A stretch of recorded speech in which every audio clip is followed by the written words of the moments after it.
আমারও তো সন্তান হয়েছে, মাকে আবার কোলে নিয়ে গেল, কোলে নিয়ে বাড়ির উদ্দেশ্যে রওনা হলো। সংযোগ করতেছি, বউকে বললো যে আমাকে যদি তুমি পেতে চাও, আমার মায়ের এই কর্মকাণ্ডকে মেনে নিয়েই তুমি থাকতে হবে। আমার মা যদি আজকে এই পথের রচনা না করতেন, তাহলে আমি জঙ্গল থেকে বের হইতাম না, তুমিও বিধবা হয়ে যেতে, এতক্ষণে আমিও হিংস্র হায়নাদের পেটে চলে যেতাম। আচ্ছা, এই কথা কেন বললাম?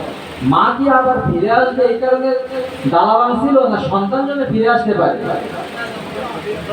এই যে সন্তানের প্রতি মায়ের মমতা, এই মমতার কারণে আল্লাহ কি উপর থেকে দেখেন নাই? তখন আল্লাহর দায়িত্ব আছে কি আছে না? আল্লাহ তখন মাকে আবার পুনরায় সম্মানের সাথে আবার বেঁচে থাকার ব্যবস্থা করে দিলেন। এই কথাটা আমি কেন বললাম? আমরা যেটাই করি, আমরা যেন মমতা দিয়ে করি।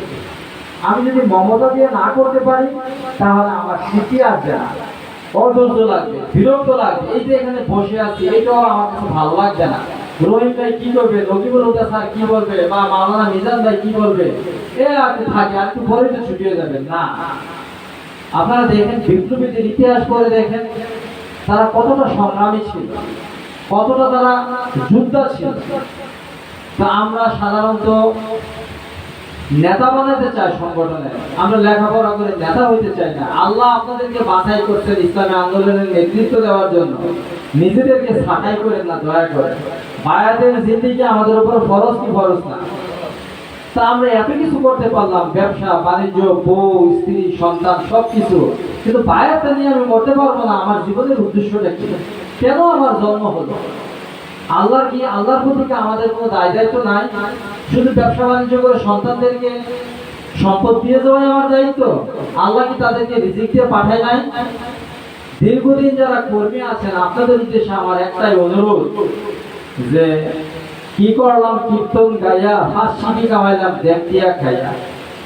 ইসলামী আন্দোলন করার পরেও যারা ব্যবসা বাণিজ্য, পার্থিব ভোগ বিলাস, কিভাবে সম্পদ করা যাবে, সংগঠনকে সময় দেয় না, দেখবেন যে তাদের অর্থবিত্ত হয়, কিন্তু তাদের অর্থের এই ভোগ তারা করতে পারে না। এগুলি খায় ওষুধ কোম্পানির দ্বারা, অথবা অনেকের অর্থবিত্ত এগুলি খায় উকিল মুক্তা বা পুলিশেরা।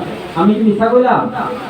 দেখবেন যে 50 বছর পর্যন্ত দুমসে পয়সা কামাই করে, আত্মীয় স্বজনের হক আদায় করে না, এবাদত বন্দি কি ভালোভাবে করতে পারে না, কিন্তু পরবর্তী 25 বছর বেঁচে থাকে ওই টাকাগুলি খরচ করতে করতে।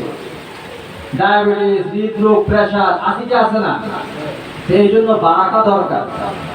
ইসলামী আন্দোলন করার পরেও যদি আমার চরিত্র ঠিক না হয়, আমার ভিতরে যদি খলুসিয়ত তৈরি না হয়, আমাকে দেখে দেখে যদি সংগঠনে কেউ না আসে, বিষয়টা হলো এরকম, ফল বহিয়াছ রস পাওনি কোহায় ফলের ঝুড়ি, লক্ষ বছর ঝর্ণাতে রয়ও রস পাওনি কোহায় নুরি।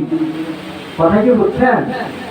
এত সুন্দর সুন্দর রং বেরঙের ফল, সুস্বাদু ফল, এই ফল বহন করে ঝুড়ি, ফলের স্বাদ কি ঝুড়ি পায়? পায় না। লক্ষ লক্ষ বছর একটা নুড়ি, একটা পাথর পানির ভিতরে থাকার পরও তার ভিতরে রস যায় না। এত কোরআন, এত টিসি টিএস, এত বই, এত সাহিত্য, আপনাদের উপরে এত কিছু বলার পরও যারা রোপণ হবে না, তাদের দশা ওই রকম। ফল রহিয়াছে, রস পায়নি তো হাই ঝুড়ি। তা আমরা কি এরকম হব? মনের ভিতরে একটু দৃঢ়তা নিয়ে আসি যে আল্লাহ যা করে আমরা রোপণ হবো ইনশাআল্লাহ, শপথের কর্মী হব। পারবো কি ভাই? ইনশাআল্লাহ। এবং এই কাজটা করার জন্য যতটুকু মমতা দেওয়া দরকার, আমরা যেন মমতা দেই। বুঝতে হবে, অন্যরা যারা আন্দোলন করে, অন্য মানুষের তৈরি মতবাদ প্রতিষ্ঠার জন্য যারা স্লোগান দেয়, আমাদের কাজ কি এটা? আমাদের এক একটা কাজ হলো বৃক্ষরোপণ করা। আপনারা কি কথা শুনছেন না ঘুমাচ্ছেন? বৃক্ষরোপণ করা কি বোঝেন? আমরা হয়তো বা আধা ঘন্টার ভিতরে একটা বীজ বপন করে দিলেন, বা তার জন্য কম সময়, কিন্তু তার রেজাল্টটা কি? একদিন এটা বিশাল বট গাছ, ছোট্ট একটা বটের বিচি, বট গাছের বিচি, সরিষা দানার মতো না, কিন্তু এটা হাকিকত কি? এই বীজের ভিতরে একটা বিশাল বট গাছ লুকিয়ে আছে, আছে কি না? একটা বিশাল বাজারকে বেষ্টন করে দিতে পারে। আখিরাতের ময়দানে দেখবেন আপনার ছোট ছোট আমলগুলি আপনি খুশি হয়ে যাবেন। এক একটা বট গাছের চাইতেও বড়, উহুদ পাহাড়ের চাইতেও বড়। আপনি একজনকে ইসলামী আন্দোলনের দাওয়াত দিলেন, এই কারণে সে যত ভালো কাজ করবে তার রেজাল্ট আপনি পাবেন কিনা? আপনার কারণে একটা মানুষ যদি নামাজ পড়ে, একটা মানুষ যদি সুদ ছাড়ে, একটা মানুষ যদি ঘুষ ছাড়ে, তার সওয়াব আপনি পাবেন কি পাবেন না? সেই চিন্তা, সেই মানসিকতা লালন করে আমাদেরকে সংগঠনের কাজ করতে হবে। পারবো তো ইনশাআল্লাহ। এবং আমরা যারা জামাতের কর্মী, আমাদেরকে একটা জিনিস মনে রাখতে হবে, আমাদের দুধ ধরে বেশি মানুষ হবে।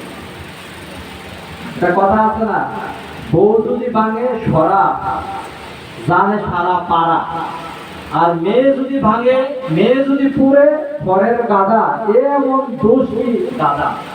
শুনছেন কিনা? ভূতের বউ যদি একটা মাটির সরা ভাঙে ফেলে, এটা সারা ফাড়া জানাই দে।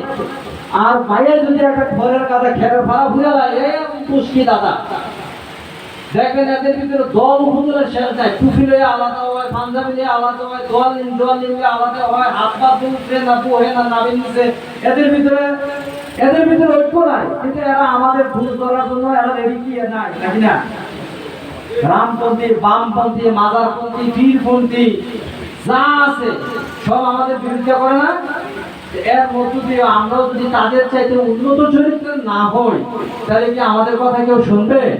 আর উন্নত চরিত্রের জন্য আমার কিছুক্ষণ আগে আমাদের জেলা আমির যে বলছেন, মানতে হলে জানতে হবে, আর জানতে হলে পড়তে হবে। পড়া ছাড়া বিকল্প নাই। জামাল ইসলাম চায় যে আপনারা লেখাপড়া করে অধ্যাপক মফিজুর রহমান হন, লেখাপড়া করে মাওলানা সাইদি সাহেব হন, নাহলে মতিউর রহমান নিজামী হন। এটা আপনাদের উপরে নির্ভর করে, নাহলে বা আপনারা ডক্টর মিজানুর রহমান আজারি হন।